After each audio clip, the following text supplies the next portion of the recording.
Maqaa Abbaa, kan Ilmaa, kan Hafuura Qulqulluu, Waaqayyo tokkoon. Amiin. Jaalatamtoota maatii Waaqayyoo, Waaqayyoon kan jaalattan, Waaqayyoon tolchee kan isin jaalatu. Maqaa Gooftaa keenyaa, Uumaa keenyaa, Yesuus Kiristoositiin nagaan isiniin jedha. Akkam jirtu? Akkam yoo nageessanii? Amiin. Waaqayyoon abbaan jaalalaa, abbaan dhiifamaa. Akka cubbuu keenyaa, akka balleessaa keenyaa ilaalee osoo nutti hin eekamiin kan yeroo kanaan kan nu ga'ee maqaan isaa kan ulfaate nuuf haa ta'u. Egaa akkuma beekamu kutaaleewwan isa kana dura ilaalle keessatti amantaan maalidhaa, amantiin maalidhaa, amanuu wantoota jedhanii ilaallee kutaa sadaffaa keessatti immoo irra caalatti barumsa doogmaa kan ta'e iccitii Sillaasee wajjin ilaallee turre. Doogmaa jechuun maal jechuudha? Qannoonaa jechuun maal jechuudha? Waan jedhu sanis wajjin ilaallee turre. Keessattuu barumsi doogmaa hundee mana kiristaanaa akka ta'e hundi keessanuyyuu hubattanii jirtu. Hubachuus qabdu jechuudha. Namni waa'ee amantaasaa hin beekne waa'ee amantaasaa ragaa ba'uu hin danda'u. Kanaaf waa'ee doogmaa, waa'ee qannoonaa sirriitti adda baafnee beekuu qabna jechuudha. Wanta tokko nama kamiiyyuu kan ittiin madaallu namni kun amanaadha, namni kun immoo shakkaadha kan jennu doogmaadhaan jechuudha. Doogmaadhaan. Barumsi doogmaa hundee mana kiristaanaa, bu'uura mana kiristaanaa keenyaa akka ta'e amanuu qabnaa jechuudha. Qannoonaa jechuun immoo doogma irratti hundaa'anii abboonni seera yookiin sirna mana kiristaanaa baasanii jechuudha. Kuni hin geeddaramne, hin jijjiiramas, ittis dabalamuu danda'a, irraayis hir'achuu danda'a jechuudha. Aangoo kana immoo eenyutu qaba? Qulqulluu Sinodoositu qabaa jechuudha. Isaan keessaa utubaawwan shanan kan jennu iccitii Sillaasee, iccitii foon uffachuu, iccitii cuuphaa, iccitii qurbaanaa fi iccitii du'aa ka'umsa namootaa. Isaan kuniin utubaawwan shanan jedhanii isaan waamamanii mana kiristaanatiif akka utubaatitti warroota kaa'amanidha jechuudha. Namni tokko as keessatti madaalamaa jechuudha. Isa kanaani madaalamaa waan ta'eef isa kana sirriitti hubachuun hunda keenyarraa eegama jechuudha. Akkuma yeroo darbe wajjin ilaallee iccitii Sillaasee maalidha waan jedhu sanii ilaallee iccitiin immoo hiikkaan isaatuyyuu maal jechuudha waan jedhullee ilaallee turre. Keessattuu iccitii Sillaasee jechuun tokko sadi'isi jennee ilaallee jira. Yeroo kamiyyuu gaafa waamnu maal jenna? Qulqulleettii Sillaasee jenna. Maaliifuu saala haadhatii wanti waamameef oolmaa haati keenya harmeen keenya nuuf gootu Waaqayyo nuuf godha waan ta'eef akkasitti waamamee jennee ilaallee turre. Sillaasee jedha malee Sillaasotas akka hin jedhamne Waaqayyoon gizuma addunyaa kana uumu gizuma nama uumuyyuu iccitiisaa ibsaa akka ture. Keessattuu immoo kaakuu haarawaa keessatti waa'ee iccitii Sillaasee adda baasee akka ibse. Waaqayyoon ajjeesuudhaan, kaasuudhaan, jiraachisuudhaan, waaqummaadhaan waaqa tokko akka ta'e. Waaqayyoon waaqa tokkoo kun immoo qaamaan, maqaadhaan, gochaan sadi akka ta'e. Maqaadhaan yoo jennu Abbaa, Ilma, Hafuura Qulqulluu. Qaamaan yoo jennu immoo Abbaanis qaama of danda'e qaba, Ilmis qaama of danda'e qaba, Hafuurri Qulqulluunillee qaama of danda'e qaba jenneerra. Qaama yoo jennu immoo akka qaama keenyaa kanatti ilaaluus akka hin qabne wajjin ilaallee turre. Qaamni Sillaasee iddoodhaan bakkaan kan murtaa'uu miti. Qaamni keenya murtaawaadha. Qaamni Sillaasee garuu murtaawaa akka hin taane akkasittis ilaaluu akka hin qabne ilaallee turre. Gochaan yoo jennu immoo maal jechuudha? abbaan hin dhalee ilmi immoo hin dhalatee hafuurri qulqulluun immoo hin bayee jenne. Hafuurri qulqulluun eenyurraa baye? Ilmarraa hin baane abbaarraa baye. Isa kanas haala sirriitti beekuu qabna laala. Abbaan ilma isaa hin dhalee ilma tokkicha isaa gara biyya lafaatitti erge. Hafuura qulqulluu immoo hin baase sarratsa jedha jechuudha. Isa kana wajjin ilaallee kitaabni qulqulluun immoo waa'ee kanaa maal dubbata kan jedhu ragaadhaan wajjin ilaallee turre jechuudha. Kun iccitii Sillaasee isa jalqabaa irratti waan hundaa dura hubachuu kan qabnu beekuu kan qabnu iccitii Sillaasee akkuma jedhame iccitii Sillaasee wajjin ilaallee jechuudha. Waaqayyoon abbaan jaalalaa nuufi eeyyamee jiraatii har'a immoo iccitii foon uffachuu, iccitii nama ta'uu, iccitii siggaawee, misxira siggaawee isa jedhu sana wajjin ilaalla jechuudha. Obboleewwan koo isa kana bichaa wajjin ilaalla har'a iccitii kana bichaa. Maaliifuu haala sirriitti hubachuu qabna waan ta'eef jechuudha. Yeroo baay'ee amantiiwwan adda addaa shakkitoonni, barsiisonni sobduun, raajoowwan adda addaa iccitii kana waan dogongoraniifidha jechuudha. Iccitii foon uffachuu, iccitii nama ta'uu, iccitii siggaawee sirriitti beekuu qabnaa jechuudha. Hubachuu qabnaa jechuudha. Yoo sirriitti beekne, yoo sirriitti hubanne yeroo kamiyyuu dogongorru jechuudha. Mee iccitii kana wajjin ilaallu. Iccitii foon uffachuu yookiin iccitii nama ta'uu, ምስጢረ ስጋዌ ኢየሱስ ክርስቶስ በተዋህዶ ሰው የሆነ አምላክ ጭቲ ፎን ኡፈቹ ኢየሱስ ክርስቶስ ተዋህዶዳን ዋቃ ነመተ ዮካን ፎን ኡፈቴ ጀቹ ጭቲ ከነ ኬሰቲ ዮ ይላሉ ኢላላ አስኬሰቲ ወንቲ ሁበቹ ቀብኑ ዱርሳ ነማሚቲ ዋቀ ከንተ waaqatu nama ta'e waaqni nama ta'e sun immoo waaqa ta'ee jechuudha. Maal jechuudha? Waaqni nama ta'e sun immoo waaqa ta'eedha. Iccitii kana wajjin ilaalla sirriitti. Iccitiin nama ta'u iccitii guddaa amantaa kiristaanaa jecha wangeelaa wangeela Yohaannis boqonnaa tokko lakkoofsa isa jalqabaatirraa kaasemee Amaariffaanan isiniinan dubbisaa. Maal isiniif fakkaatee yeroo baay'ee jechi qaal jedhu kuni dubbii ta'amoo sagalee ta'a wanti jedhamu kun baay'ee lakkisaadha. Loogos jedhaannoodhanii as keessatti mee'anii isa lachuuyyuu fayyadamee tan ture dubbii sagalee isa jedhu kana isin garuu qaal jedhaatu naaf fudhaa. Wangeela Yohaannis boqonnaa tokko lakkoofsa tokkorraa yoo jalqabne akkana jedha. Amaariffaan jechuudha. hanga 14tti wajjin dubbifna. በመጀመሪያ ቃል ነበረ፣ ጀልቀባ ሰገሌ ቱሬ፣ ቃልም በእግዚአብሔር ዘንድ ነበረ፣ ሰገለቺስ ዋቀዮ በረ ቱሬ፣ ቃልም እግዚአብሔር ነበረ፣ ሰገለቺስ ዋቀዮ ቱሬ። ይሄም በመጀመሪያ ሆነ፣ በእግዚአብሔር ዘንድ ነበረ፣ ሁሉም በእርሱ ሆነ፣ ከሆነም ሁሉ ያለ እርሱ ምንም የሆነ የለም። ሕይወት በእርሱ ነበረ፣ ሕይወትም የሰው ብርሃን ነበረ።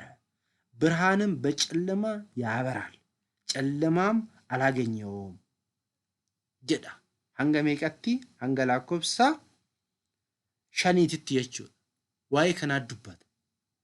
Inni በመጀመሪያ ቃል ነበረ kan jedhu መጀመሪያን kun መጀመሪያን qabne yookiin jalqaba hin qabnedha. jalqaba hin qabne jechuudha. Isa kanarratti immoo boqonnaa isuma kanatti lakkoofsa 6 akkana jedha. ከእግዚአብሔር ዘንድ የተላከ ስሙ ዮሐንስ የሚባል አንድ ሰው ነበረ። እርሱም ሁሉ በእርሱ በኩል እንዲያምን ስለ ብርሃን ይመሰክር ዘንድ ለምስክርነት መጣ። ዋዬ ኢፋከና ረጋበውዳፍ ዱፌ ዋዬ ሰዓቲ ሚቲ ዱበቹዳፍ ከን ዱፌ ጀዳ። ስለ ብርሃን ምስክር ሊሆን መጣ እንጂ እርሱ ራሱ ብርሃን አልነበረም። እኒ ዋዬ ኢፋ ረጋ በውዳፍ ዱፌ መሌ እኒ መታን ኢሳ ኢፋ ሚቲ ጀደ። ለሰው ሁሉ የሚያበራ እውነተኛ ብርሃንስ ወደ ዓለም ያመጣው ነው። አዱኛ ከናፍ ከንኢፉ ilmaan namaatiif kan ifu isa san ragaa ba'uudhaaf akka dhufeedha. በዓለም ነበረ፣ ዓለሙም በእርሱ ሆነ፣ ዓለሙን ሁሉ አላወቀውም። እኒ ገረ ብየ ለፋት ዱፌ በዓለም ነበረ ብየ ኬሰ ጅራ ገረ ብየ ለፋት ዱፌ ገሩ አዱኛን ኩን ኢሰ ሂን ሲመኔedha። ወደ ወገኖቹ መጣ፣ ወገኖቹ ግን አልተቀበሉትም። ለተቀበሉት ሁሉ ግን በስሙ ለሚያምኑ የእግዚአብሔር ልጆች እንዲሆኑ ስልጣን ሰጣቸው። ላላ ወሪ ሰገሌ ከነጥ አመነን ሰገሌ ከንጀደመሞ ቃሞተ ሰደን ኬሳ ቃመ tokko ilmaadha ኢየሱስ ክርስቶስ jechuudha. warra isatti amanan aangoo kennuudhaaf dhufe jedha. aangoo kennuudhaaf dhufe, aangoo nuuf kennuudhaaf jechuudha. እነርሱም ከእግዚአብሔር ተወለዱ እንጂ ከስጋዊና ከደማዊ ግብር ወይም ከወንድና ከሴት ፍቃድ አልተወለዱም ጀዳ። የትከናፍ የቹዳ ዋያኖ ከሰትላል ጩጳ ከሰትላል ያም ቃል ስጋ ሆነ። ሰገሌን ኩን ዮኪን ዱቢን ኩን ማልታዬ ፎንታኤ በእኛም አደረ። ለአባቱ አንድ እንደሆነ ልጅ ክብሩ አየን፣ ጸጋንና እውነትን የተሞላ ነው። ምስክሩ ዮሐንስ ስለ እርሱ ድምፁን ከፍ አድርጎ ተናገረ፣ እንዲህ አለ፣ እኔ ስለ እርሱ ከኔ በፊት የነበረ ከኔ በኋላ ይመጣል የዋላችሁን ሰው ይሄ ነው፣ እርሱ ከኔ አስቀድሞ ነበርና። እኛም ሁላችን ከሙላቱ በጸጋ ላይ ጸጋን ተቀበለን። ኦሪት በሙሴ ተሰጠን ነበርና ጸጋና እውነት ግን በኢየሱስ ክርስቶስ ሆነልን። በአባቱ እቅፍ ያለ አንድ ልጁ እርሱ ገለጠልን እንጂ እግዚአብሔርንስ ከቶ ያየው የለም ጀለ። መቃሳቲፍ ገለኒ ሃተው ላላ ዋይ እጭቲ ከና ዮ ኢላሉ ጎፍታን ኬኝ ኢየሱስ ክርስቶስ ilmaan namaa fayyisuudhaaf jecha nama ta'uusaa, waaqni keenya ilmi waaqayyo Iyesuus Kiristoos foon giiftii keenya qulqulleetti dubroo Maariyaam irraa qaama adda ta'een nama ta'ee dhalachuusaa iccitii keessatti barsiifamuudha jechuudha. Qulqulluun Yohaannis afaan warqee waa'ee guddummaa iccitii foon uffachuu yommuu dubbatu iccitiin guddaa ta'uusaa waan jedhame dhaggeeffadhaadha. Tokkummaan Waaqayyoo uumama keenya wajjin qabu akka kabajaa xiqqootti ilaaluu hin qabnu. Sababni isaas inni kan ergamootaaf hin goonee jedha. Eenyu filate ilmaan namaa uffate malee kan ergamootaa miti. Iccitiin kun iccitii guddaadha jechuudhaan ni dubbate jechuudha. ቅዱስ ዮሐንስ ማል ጀደ የተናገረውን አስተውል። እግዚአብሔር ከኛ ባህሪ ተዋህዶ ጥቂት ክብር አያስመስል፣ ይሄን ለመላእክት አላደረግምና jechuudhaan ibsa jechuudha.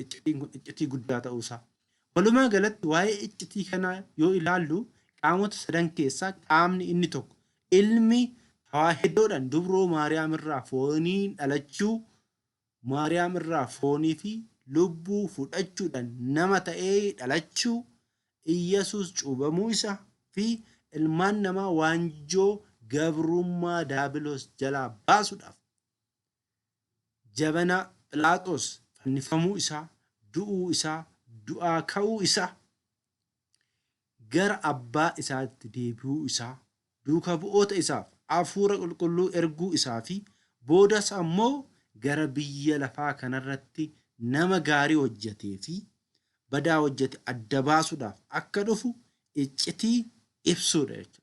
Iccitiin kun jechuudha. Iccitiin kun inni guddaan gooftaan keenya Yesus Kiristoos ilmi jechuudha. Qaamota sadan keessaa qaama tokko kan ta'e jaalala abbaatiin, jaalala ilmaatiin, jaalala hafuura qulqulluutiin, eeyyama abbaatiin, eeyyama ilmaatiin, eeyyama hafuura qulqulluutiin nama ta'ee akka namaatti biyya lafaa kanarra deddeebi'ee ilmaan namaa miila isaatiin biyya lafaa kanan eebbisee cuuphamuun karaa nutti argisiisee wangeela nu barsiisee duuka bu'ootaan immoo deemaa gara handaara biyya lafaatitti wangeela barsiisaa maqaa abbaa ilmaa hafuura qulqulluudhaan cuubuudhaan duuka bu'oota koo taasisaa jedheeni humna kenneefi afaanota adda addaa akka haasa'an taasisee dhuma irratti immoo aarsaa barbaachisa waan ta'eef fayyinnaaf aarsaan sun immoo dhiigan ta'a waan ta'eef dhiiga isaa dhangalaasuudhaaf qaraaniyoon irratti gaafa guyyaa jimaataa fannifame iddoo addaamii bu'ee addaam lammaffaa ta'ee iddoo addaamii bu'ee ni kadhatee iddoo addaamii bu'ee aarsaa dhiyeesseef waaqa waan ta'eef immoo aarsaa san hin fudhatee ofii isaatiif illee immoo aarsaa ta'ee jechuudha. Eenyuun gooftaan keenya Iyyasuus Kiristoos maqaa isaatiif galanni haa ta'uti jechuudha. Yeroo sanarraa jalqabee ilmaan namaa waggoota 5,500 harka seexanaa jala turan ijoollee isaa taasifate jechuudha. Kanaan booda abbaa koo jettaniit ana waamtan jechuudhaan aangoo abbummaa nuuf laatee jechuudha. Ilmi dubroo Maariyaam Iyyasuus Kiristoos fayyisaan addunyaa Amaanu'eel Madiyaanii Alam jechuudha. Maqaa isaatiif galanni haa ta'uti jechuudha. Egaa iccitiin nama ta'uu kun iccitii foon uffachuu kun iccitii guddaadha jechuudha. Gooftaan keenya Iyyasuus Kiristoos dhaloota lama akka qabu sirriitti beekuu qabna. Inni jalqabaa osoo addunyaan tun hin uumamin, yeroon hin uumamin, iddoon hin uumamin jalqaba haadha malee abbaarraa akka dhalate. Deebi'ee immoo bara isa dhumaati irratti tawaahidoodhaan dubroo Maariyaam irraa akka dhalate. Kanaafiyyuu dhaloota lama akka qabu beekuu qabna jechuudha gooftaan keenya Yesuus Kiristoos. Jalqaba haadha malee abbaarraa, lammata immoo abbaa malee haadharraa akka dhalate amanuu qabna jechuudha. Kunillee immoo tawaahidoodhaan ta'e jechuudha. Tawaahidoo jechuun tokko ta'uu foonii fi waaqummaa jechuudha. Kana yoo jennu malakotii jechuun jechuudha. Waaqummaa yookiin abiddi waaqummaa kan hin duune, kan hin mul'anne, kan hin beelofne, kan hin uumamne, kan hin dadhabne, kan hin moofofne sun foon dadhabaa Maariyaam irraa fudhatee ni beele, ni dadhabe, ni mul'ate, namoota wajjin ni nyaate, namoota jidduus ni deddeebi'ee jechuudha. Lala. Amalli foonii kun inni amala bishaanii ta'e kun amalli malakootii immoo amalli ibidda ta'e kun ibiddaa fi bishaan hariiroo faallaa waliin qabaatanis amala tawaahidootiin tokko ta'anii jechuudha. Foon dadhabaan sun malakootii wajjin tokko ta'ee jechuudha. Kana kan taasise maalidha? Jaalala ilmaan namaatiif qabu jechuudha. Jaalala ilmaan namaatiif Sillaaseen qabu jechuudha. Jaalala ilmaan namaatiif Waaqayyoon qabu jechuudha. Karaan inni tokko ilmaan namaa fayyisuudhaaf karaa kanaan bichaa waan ta'eef jechuudha. Dhaloota isaan kanneen haa ilaallu. Ilmi Waaqayyo, ilma Maariyaam, ilma Waaqayyo Abbaa, ilma Dubree Maariyaam jedhamee waamama. Ilma Abbaa yookiin ilma Waaqayyo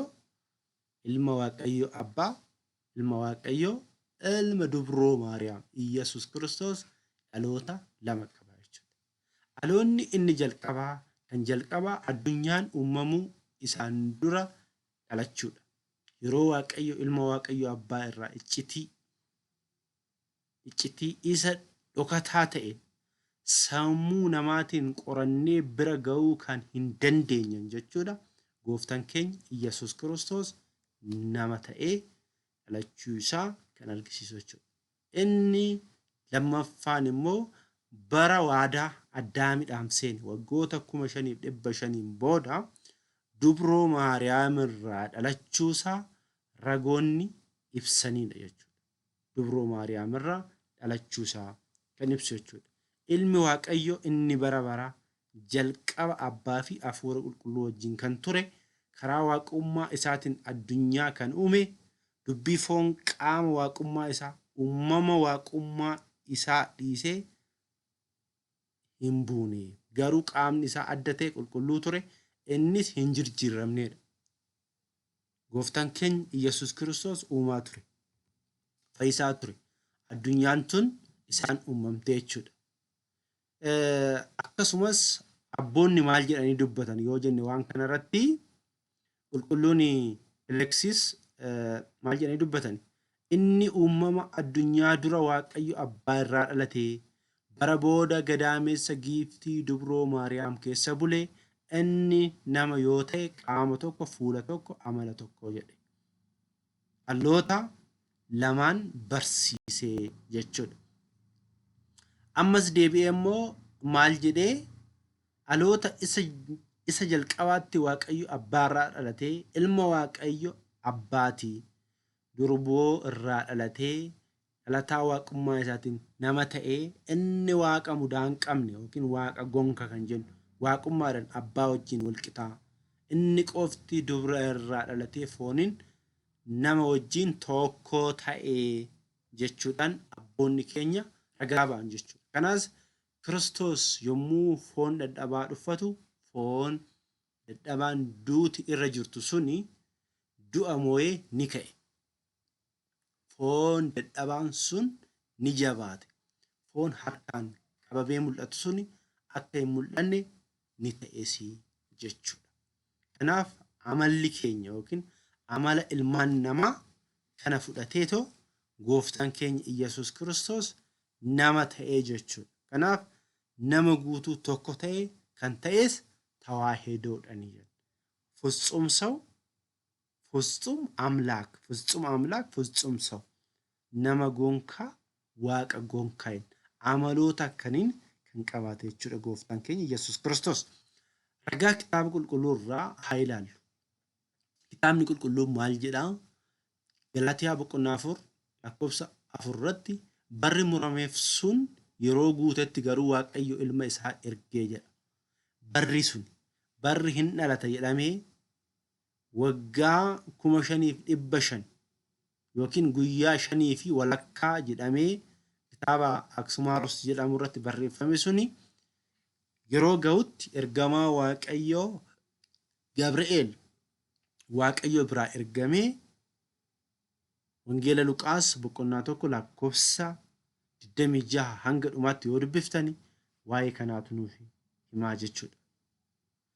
Dubrummaadhaan dhalate yoo jennu chaappaan dubrummaa osoo hin diigin osoo hin saaqin dhalate jechuudha. Dubroo Maariyaam jalqabas dubra turtee yeroo ulfooftellee dubra turtee yeroo deessullee dubra turteennet amannaa jechuudha. Akkuma ofaa keessatti raajiin dubbatame maalidha? Maaltu dubbatame? Yoo jenne kitaaba Isaayyaas boqonnaa 9 lakkoofsa 6 irratti akkana jedha wanta ajaa'ibaati kun jechuudha. Mucaan nuuf dhalateera, ilmis nuuf kennameera, humni mootummaa isaa gateettii isaa irra jira, maqaan isaa gorsaa, dinqii, Waaqayyo jabaa, abbaa bara bara, hangafa nagaa jedhamaa jedha. Mucaan dhalateera. Raajoonni yeroo dubbatan wantoota fuulduratti ta'us wanta amma ta'e jedhanii too itti kan dubbatantu jira jechuudha. Kuni akkaataa raajoonni itti dubbatanidha jechuudha. Inni biraa immoo faarsaa 131 lakkoofsa 6 hanga 7 immoo akkana jedha. Kunoo Efraataatti dhageenyee jedha. Bosona keessattis isa arginee.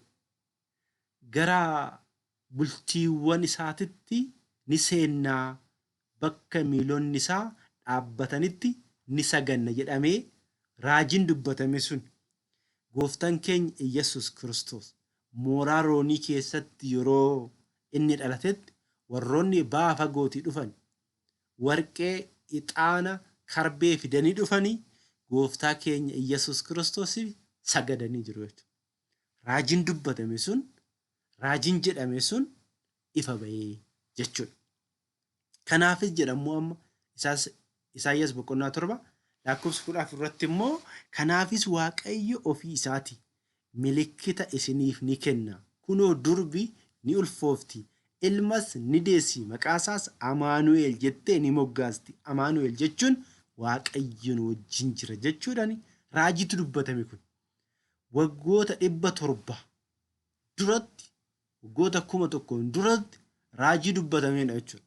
Wanti Waaqayyoon dubbate immoo hin oolu waan ta'eef wanti kun immoo ifa ba'ee jechuudha. Amma haalaallu immoo eessatti ifa ba'ee yoo jenne wangeela Luqaas boqonnaa 1 lakkoofsa 26 irratti yoo dubbiftan akkan jedha. Elsaabeex ulfooftee ji'a ja'affaatti ergamichi Gabri'eel Waaqayyoo biraa kutaa biyya Galiilaa mandara Naaziriit jedhamutti ergamee jedha. Ajaa'iba! Eenyu biraa? Waaqayyoo biraa ergame. Eenyuun? Gabri'eel. Ergamaa Waaqayyoo kan ta'e yeroo hunda qulqulluu Waaqayyo isa maccaa jedhee Waaqayyo fuulduratti kan sagadu, Waaqayyo irraa gara namaatti, nama irraa gara Waaqayyootti kan deemu, ilmaan namaa dheeguudhaaf kan ergamu Gabri'eel gara biyya Naaziriit jedhamutti ergame. Gara dubra maqaan ishee Maariyaam jedhamutti ergame. Eenyu biraa? Waaqayyo biraa. Waaqayyootu ergee jechuudha. Akkasii jedhe, yaa Maariyaam, Waaqayyo biraa ayyaana argatteertaa, hin sodaatin. Kunoo ni ulfooftaa, ilmas ni deessaa, maqaa isaa immoo Iyyasuus ni jettaa. Inni guddaa ni ta'a, ilma abbaasaa jedhamee ni waamamaa jedha. Asirratti maal jedhee dubbanne duratti? Isaayyaas boqonnaa 9 lakkoofsa 6 irratti mucaan nuuf kenname sun, ilmi biyya lafaa kana fayyisuudhaaf dhufe sun, aangoon isaa gorsaa, dinqii, Waaqayyo jabaa, abbaa bara baraa, hangafa nagaa jedhame sun. Isaayyaas boqonnaa 7 lakkoofsa 14 irratti immoo kanaafis Waaqayyo ofii isaatii milikkita isiniif ni kenna. Kunoo durbi ni ulfoofti, ilmas ni deessi, maqaa isaas Amaanu'eel jedhame sun amma immoo ergamaa Waaqayyoo, raajonni kan dubbatan sun ergamaa Waaqayyoo kunoo ni ulfooftaa, ilmas ni deessaa jedhaniiru. Maqaan isaa immoo Iyyasuus ni jettaa. Inni guddaa ni ta'a. Iyyasuus jechuun fayyisaa jechuu akka ta'e wajjin ilaallee turre kana dura. Isa biraatti immoo hin sodaatinaa, kunoo inni misraachoo gammachuu guddaa isinitti hima. Kunis saba hundumaaf kan ta'uudha. Har'a mandara Daawititti fayyisaan isiniif dhalateera. Inni ammoo Iyyasuus gooftichaadha jedhamee ragaa ba'ameera jechuudha. Inni wangeela Yohaannis boqonnaa 1 lakkoofsa 1 irratti sagalichi jalqaba waa hunduma dura ture. Sagalichi ofii isaatii Waaqayyo ture. Wanti hundinuus isumaan ta'e. Waan ta'e keessaas isa malee kan ta'e tokko illee hin jiru kan jedhame. Inni gadaamessa dubroo Maariyaam keessa bulee hin dhalatee jechuudha. Misirraachoon kun biyya lafaatiif, cubbuu ilmaan namaatiif haquudhaaf akka dhalate immoo wangeela Maatiyos boqonnaa 1 lakkoofsa 23 irratti dubbateera jechuudha. Gooftaan keenya Iyyasuus Kiristoos ilmaan namaa fayyisuudhaaf warri bantii keessa jiran jedha. Ergamoonni qulqulloonni, warri lafa irra jiran nuti jechuudha. Warri lafa jala jiranis warri isa ganan jechuudha. Hundinuu ulfinna maqaa isaatiif jilbiiffatanii akka sagadan godhe jechuudhaan Filiphis boqonnaa 2 lakkoofsa 10 irratti dubbatameera jechuudha. Egaa akkana jennee waaqayyo maaliidhaaf nama ta'e amlaak laminsa hoona isa jedhu immoo beekuudhaaf seenaa isa jalqabaa addaamiin nama jalqabaa namni akkamitti waaqayyoodhaan adda ba'e namni akkamitti akka kufe namni akkamitti hariiroon isaa akka cite kitaaba qulqulluu irraa ilaaluun gahaa ta'a jechuudha.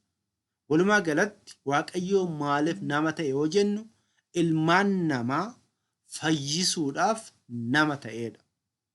Garuu as keessatti immoo hanga abboonni nu barsiisan hanga kitaabni qulqulluun jedhu wantoota muraasa laala. Beenyaa nuu ta'uudhaaf.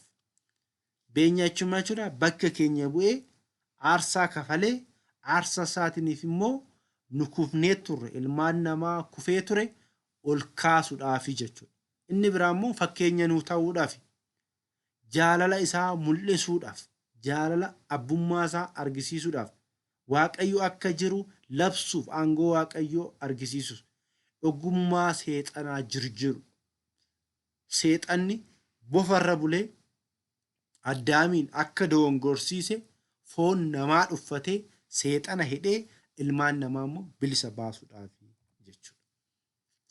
Akkuma beekamu mana amantaa ortodoksii keessatti yeroo maraayyuu kadhannaan Quddaasee Maariyaamii isa jedhamu irratti isa taasifamu keessatti ifa ifarraa argamee jedha.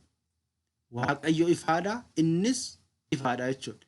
Ifa ifarraa argame waaqa dhugaarraa argame kan dhalate malee kan hin uumamneedha. Kan dhalate malee kan maal ta'an hin uumamne waaqummaa yookiin amalummaa isaatiin abbaa wajjin kan wal qixxaatu wangeela Yohaannis boqonnaa 10 lakkoofsa 30 irratti gooftaan keenya Iyyasuus Kiristoos abbaanis ilmis ana kan jedhe waan wanti hundumtuu isaan kan ta'e wangeela Yohaannis boqonnaa 1 lakkoofsa 3 irratti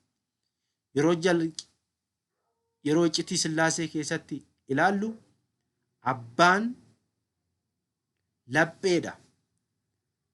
Abbaan ilmi immoo sagaleedha, dubbiidha. Hafuurri qulqulluun immoo hafuuradha jennee ilaallee turre. Biyyi lafaa kun immoo maaliidhaan uumame? Sagaleedhaan uumame. Sagaleen immoo ilmaa jechuudha. Ilmatu addunyaa kana uume jechuudha. Samiirrees lafarrees kan jiru isaan malee homtuu kan hin taane akka hin jirre nu fayyisuudhaaf samiirraa gad bu'ee wajjii hafuura qulqulluun qulqulleetti dubroo Maariyaam irraa nama ta'ee nuuf jecha fannifamee bara Phiilaaxoos Pheenxasicha gidiraa argee ni du'ee ni awwaalame guyyaa sadaffaatti du'a moo'ee ni ka'ee akkuma kitaabni qulqulluu keessatti barreeffame ulfinnaa fi galataan gara samiitti ol ba'e.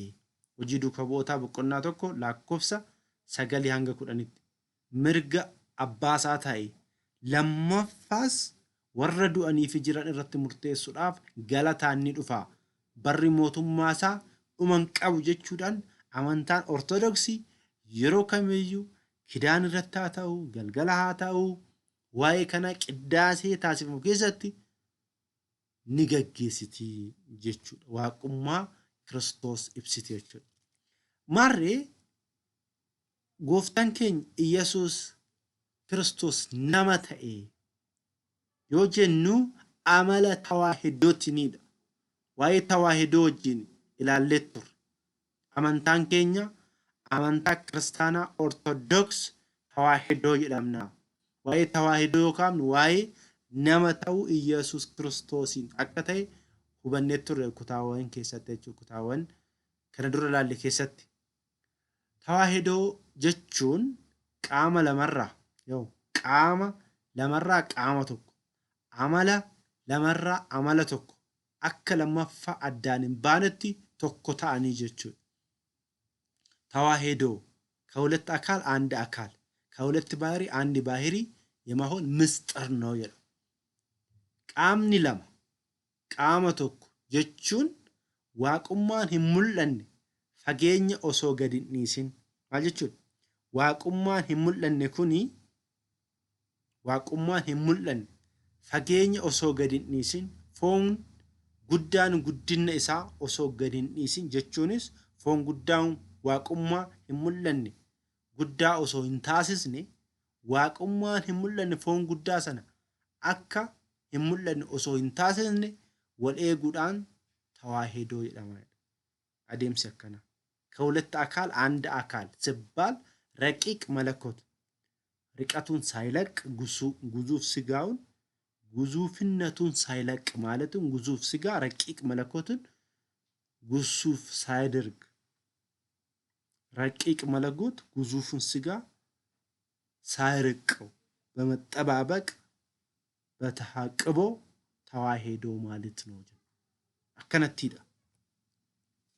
አመላ ለመራ አመለ ተኮቹንሞ በማልጅን አመለ ዋቁማቲ ፊ አመለ ፎኒቲ ዋቁማን አመለ ኢሳ ከንንታኔ አመለ ፎን አመለ ኦፊ ታሲሴ ጀቹ ፎን አመለ ዋቁማቲ ሚት ገሩ አመል ዋቁማ ኩን ከንሳ ከንንታኔ አመለ ፎኒ ከንሳ ታሲሴ ፎን ሌሞ amalli waaqummaa amala isaa kan hin taane amala isaa taasisee jechuudha. Iccitii guddaadha kun.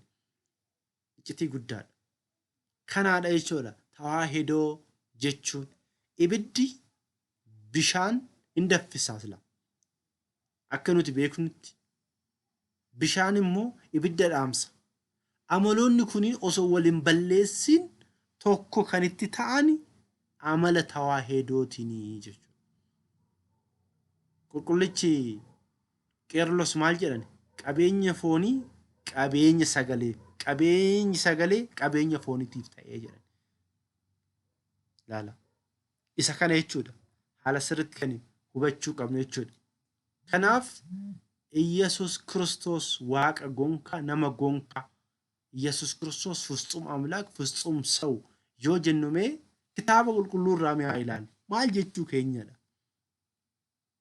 Waaqa dhugaa nama dhugaa ta'e yoo jennu mee kitaaba qulqulluu irraa ragaan nuti qabnu maalidha isa jedhumee haa ilaallu.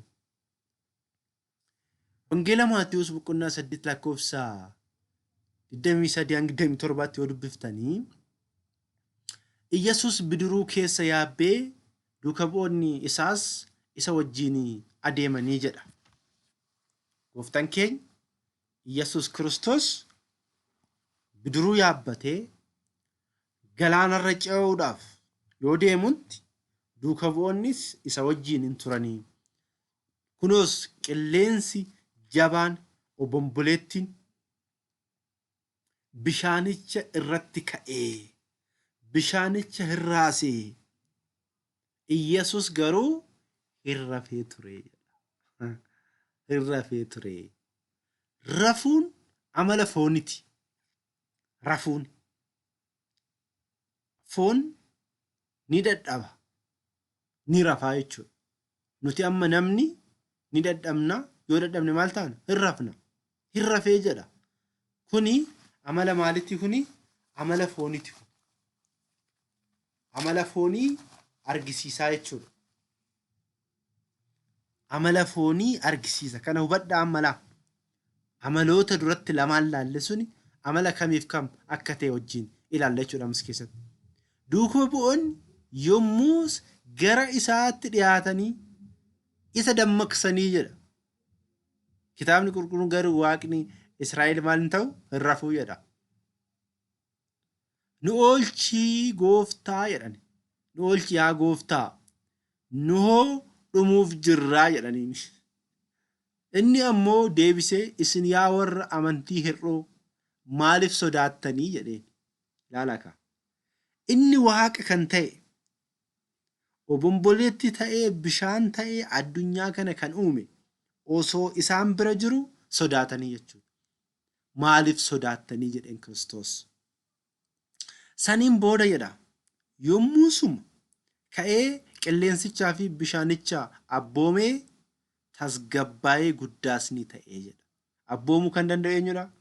Qilleensa kan abboomu, bishaanicha kan abboomu Waaqayyoodha. Laalaka amala gooftaa keenya Kiristoosii amala namummaa fi amala waaqummaa laalaa. Rafuun amala namaati. Qilleensaa fi bishaanicha obomboleetti abboomuun, ajajuun amala waaqayyooti. Amala kaniinii jechuu keenya. Asirratti amala waaqummaattis amala namummaattis argisiisee jira jechuudha. Kana yeroo sanitti namoonni arganii maal jedhan? Qilleensa bishaan iyyuu ni abboomamuufi jedhan. Ilaalaa. Ni abboomamuufi. Duuka bu'oonni kuwwan qulqulloonni kuwwan maqaa isaatiinidha. Maqaa waaqayyootiin. Inni immoo ofumaanii jechuudha. Aangoo isaa jechuudha. Mee kan biraas immoo ilaalu. Wangeela Yohaannis boqonnaa 9:6 mucaa yookiin daa'ima ijoollummaa isaatirraa jalqabee jaamaa ta'ee dhalate tokko heddumti ijaatillee kan hin jirre jechuudha. Walumaa galatti heddumti ijaatillee kan hin jirre jechuudha.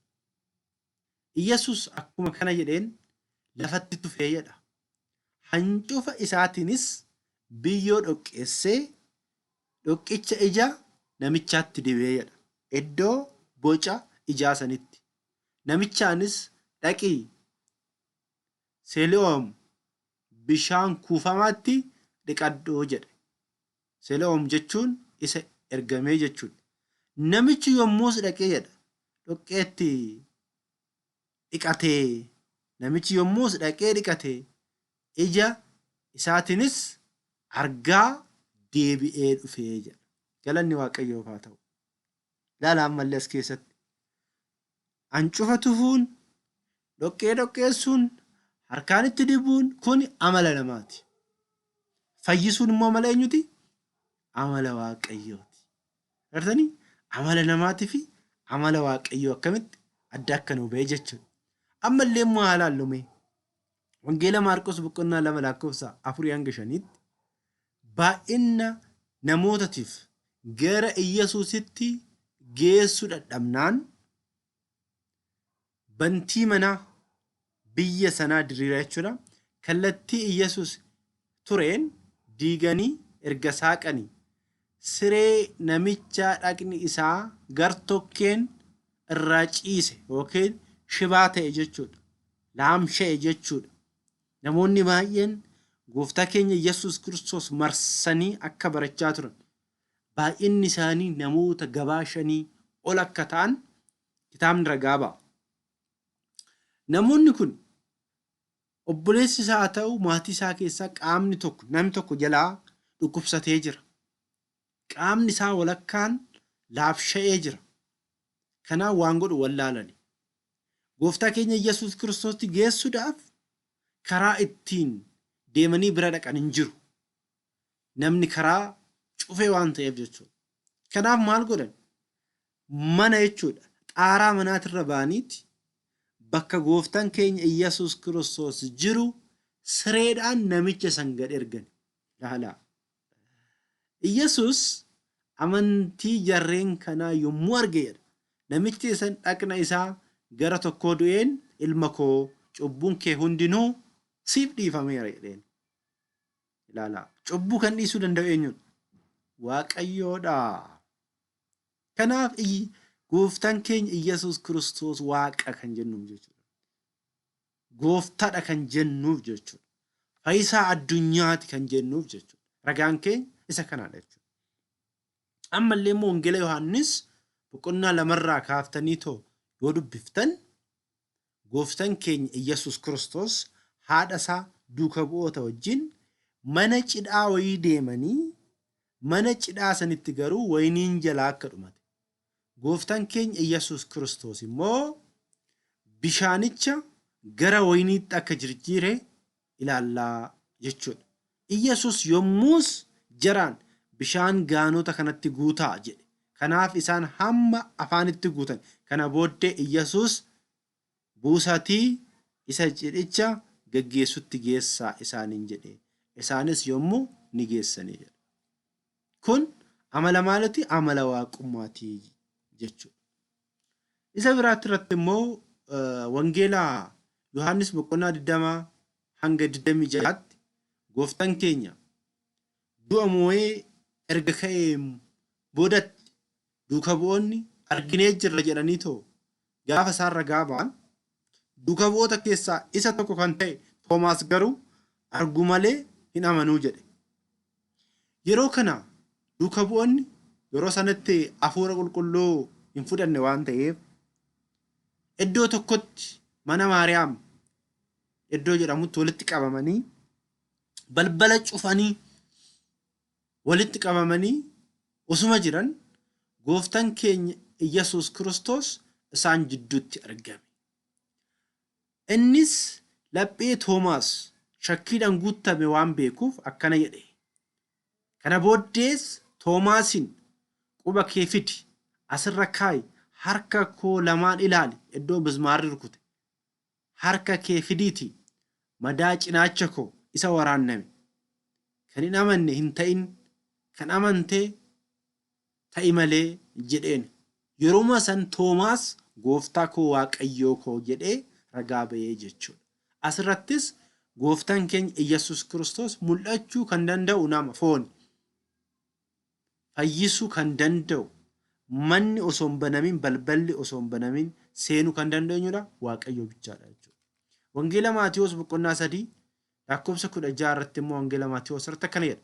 Iyyasuus cuubamee bishaan keessa akkuma ba'een kunoo bantiiwwan samii hundinuu banamanii jedha. Bantiiwwan samii hundinuu banaman jechuun maal jechuudha? Iccitii Sillaasee kan ta'etu ifa ba'ee jechuudha. Achumaanis hafuurri waaqayyoo akka gungeetti gad dhufee isa irra bu'e. Eenyurra? Iyyasuus Kiristoos irra. Kunoo sagaleen immoo inni kun ilma koo isa jaalatamaadha. Gammachuun koos isatti ni raawwatama jedhee samii irraa ni dubbate. Abbaan samii irraa dubbate, hafuurri qulqulluun bifa guggeetiin dhufe, ilmi immoo laga Yordaanos keessatti harka cuuphaa Yohaannisitti cuuphamaa ture jechuudha. Osoo inni kana dubbachaa jiruu kunoo duumessi ifa of keessaa qabu tokko isaanitti uffisee jedha. Gaara Taaboor irratti jechuudha. Gooftaan keenya Iyyasuus Kiristoos duuka bu'oota keessaa Phexrosin, Yohaannisinii fi Yaaqoob fuudhee warroota du'an keessaa foonii warra du'an keessaa Muusee, warroota immoo beera hewaan jiran fooniin fudhataman keessaa immoo eenyuun fideetu jechuudha? Ermiyaas Eeliyaasin fidee sagalichis duumessichi keessaa ni dubbata. Eenyu dubbata? Abbaan kunoo ilmi koo isa ani jaaladhu gammachuun koos isa irratti ni raawwatama isa dhagaayii jedhe jechuudha. Inni biraa immoo wangeela Maatiyoos boqonnaa 2 lakkoofsa 10 irratti illee isa duratti ilaalle irratti manatti lixanis mucicha haadha isaa Maariyaam wajjin arganii jedha. Eenyudha? Gooftaa keenya Iyyasuus Kiristoos. Lafatti gad gombifanii isaaf sagadanii qorxii isaas bananii warqee ixaanaa fi qompii harka fuudhaa kennaniifi jedha. Isa kana ilaallee turre jalqaba wajjin. Eessarratti arganaa? Faarsaa Daawit irratti asirratti argachuu dandeenya ilaala. Kunoo Effaatatti dhageenyee bosona keessattis isa arginee gara bantiiwwan isaatitti seennaa bakka miilonni isaa dhaabbatanitti ni saganna jechuudhaan raajiin dubbatame suni maal ta'eera jechuudha? Ragaa bahamee jechuudha. Ragaa bahamee jechuudha. Ragaa bahamuudhaan gooftaan keenya Iyyasuus Kiristoos amala tawaahidootiin nama ta'uusaa kiristaanni hundi keenya hubachuu qabna jechuudha. Luqaas boqonnaa 2 lakkoofsa 11 irratti har'a mandara Daawititti fayyisaan isiniif dhalateera. Inni ammoo Kiristoos gooftichaadha jedha. Maqaa isaatii fi galanni haa ta'u. Inni biraa tawaahidoo yoo jennu akkas jechuu keenyaa miti. Akkas jechuu keenyaa miti. Walii gallaa akkas jechuu keenyaa miti. Akka warra kaanitii mitiidha nuti. Wal duraa booda argaman jechuullee mitiidha nuti. Dura foon argame booda malakotiin kan irratti bu'ee miti. Shakkitoonni baay'een ka'anii jiru. Ilma dubroo Maariyaamii fi ilma Waaqayyoo jedhanii inni fannifame ilma dubroo Maariyaamiti jedhanii shakkitoonni barsiisan jiru jechuudha. Nuti akkasillee hin jennu nuti. Duuba dura deebi'aan miti Fakkeenyaaf akka sinqee Musee. Museen muka harkaa qabu muka turtee bofa taaseera. Bofa san immoo muka taaseera. Akkasillee mitii jenna nuti. Jirjiiramaan wullaaxee miti jenna. Jirjiirama jechuun akka haadha warraa Looxii. Haadha warraa Looxitiin magaalaa kana gallakkisaa bahaa of duuba ilaalina jennaan of duuba laaltee dhagaa soogiddaa akka taate. Daadhiin waynii gara bishaan wayniitti akka jijjiirti. Akkasillee mitiidha nuti. Wal hubannaa miti ijoollee tawaahidoo akkasillee mitiidha. Wal makuudhaan illee mitiidha.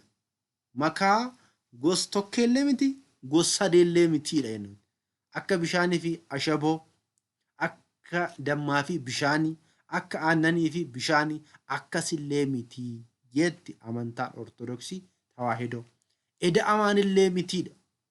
Akka namni uffata walirratti deebisee uffatu biddeena walirratti godhu akkasillee mitiidha. Akkas jenna nuti. Tawaahidoo jechuun amala lamarraa amala tokko jechuudha. Kan addaan hin baane, kan hin foxxoqne, kan hin jirjiiramne, kan hin deddeebine jechuudhaan kun amala tawaahidoo jechuudha. Ijoollee tawaahidoodha.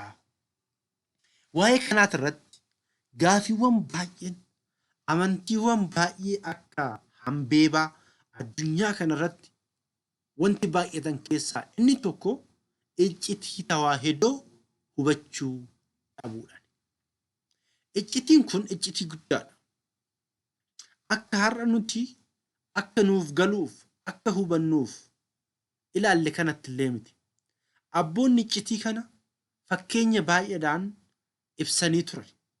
Fakkeenyaaf sibiila tokko ibidda keessa yoo goone gaafa inni diimatee gaafa yookiin mukukkula isa jennu san gaafa diimatee gaafa jedhu sibiila kana yoo rukunne sibiila rukunne moo ibidda rukunne gaafi kana ibiddaadhaa kan rukute yoo jettani sagalee sibiilatu dhagahamaa jira.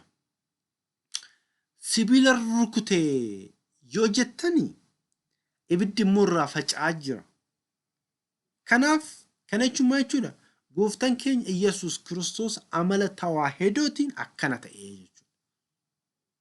Amala tawaahidootiin akkana ta'ee jenneetoo ilaalla jechuudha. Kanaaf iccitoota kana booda jiran sadan bakka tokkotti ilaallaa. Iccitii kanarratti garuu gaafii waan baay'ee waan jiraniif iccitoota sadan kutaa shanaffaa keessatti ilaallee kutaa jaaffaa keessatti immoo gaafiiwwan karaa kanaan jiru wajjin ilaalla jechuudha. Namoonni baay'een Iyyasuus Kiristoos har'a nuuf kadhataa warroonni jedhan jiru. Nu araarsaa warroonni jedhan jiru. Iyyasuus qofaadhaa warroonni jedhan jiru. Isaan kaniin wajjin ilaallaa jechuudha. yuutuubii ortootii miidiyaa isa jedhu immoo sheerii taasisaa. Isa kana immoo mee warroota amantaa biraatiif illee ergaa haa dubbisan haa dhaggeeffatan. Akkas gochuu qabna. Akkas yoo goone wangeela maal godhaa deemna? Babal'isaa deemna jechuudha. Wangeelli dhaloota bira gahuu qaba. Wangeela hubachuu qabna. Wangeela beekuu qabna. Kanaaf barattoonni koo sirriitti cimtanii sirriitti dhaabbattanii ani ortodoksii tawaahidoodha jettanii onneedhaan akka duukaa bu'oota akka qulqulloota akka wareegamtoota akka taatantu isinirraa eeggama jechuudha. Kanaaf immoo beekuu, dubbisuun, hubachuun kana bichaa miti. Kana yoo waan xiqqoo tokko hubattan kaan immoo isinitu maal godhata itti barbaaddata. Itti barbaaddattu. Gaafadhaa, hubadhaa, beekaa. Amantaadhaan cimaa dhaabbadhaa akkuma jedhamne cimnee dhaabbachuu qabna jechuudha. Keessattuu Oromiyaa keessatti warroonni jiru sirriitti cimuu qabna jechuudha. Wangeela dhugaa baasuu qabna. Wangeela kana warrumti ortodoksii keessa jiran barsiisota warroonni ofiin jedhanillee yeroo isaan dogongoran argaa jirra jechuudha. Manni amantaa ortodoksii maal jettee barsiiftidha malee nuti barsiisaa sun maal jedhee barsiisaa miti. Ani kunoo ragaa jiru marasaa kitaaba qulqulluudhaan akkuma kenne namni waa'ee biraa haasa'u yoo jiraate ragaasaa akkanatti kitaaba qulqulluurraa kennuu qaba jechuudha. Andimtaan mana kiristaanaa maal jedha? Manni amantaa ortodoksii ragaan ishee kitaabolee lamaadha. Inni tokko kitaaba qulqulluudha. Kitaaba qulqulluurraa immoo abboonni yaa'ii Niiqiyaa, yaa'ii Efesoon yaa'iiwwan irratti taasisan amantaa abbootaa kan jedhamu kitaabni ni jira jechuudha. Oromiffaan illee waldaan duuka bu'ootaa waan dhiyeessee waan jiruuf argachuu dandeessu. Naannoo qarshii 600 natti fakkaata argachuu dandeessu. Saniin alatti kitaaboleen biraa kitaaboleen dhalatoo warreen nuti amanne itti fayyadamuu dandeenya malee warroota shakkitootaaf akka ragaatti dhiyeessuu hin dandeenyu. Yookiin immoo kitaaboleen kitaabolee san keessa dogongorri yoo jiraate manni amantaa yookiin amantaan ortodoksii dogongora qabdi jechuudha. Namatu barreesse kitaabolee sanii dogongoruu danda'u. Akka tasaa immoo kitaabolee san keessa namoonni ergama biraa qabu waa itti dabalee maxxansuu illee danda'a jechuudha. Kitaaba qulqulluu fi amantaa abbootatu amantaadhaaf akka ragaatti yookiin akka riferansiitti dhiyaata waan ta'eef kana hubachuu qabdu ijoolleen ortodoksii. Waaqayyoon abbaan jaalalaa abbaan dhiifamaa nu wajjin haa ta'u. Bara dhufaatii isaatti immoo mirgaan dhaabbannee mootummaa ishee samii sanii akka dhaalluudhaa fi dhiifamnii fi araarri isaa nu wajjin haa ta'u. Waaqayyoon abbaan jaalalaa abbaan dhiifamaa hunda keenya wajjin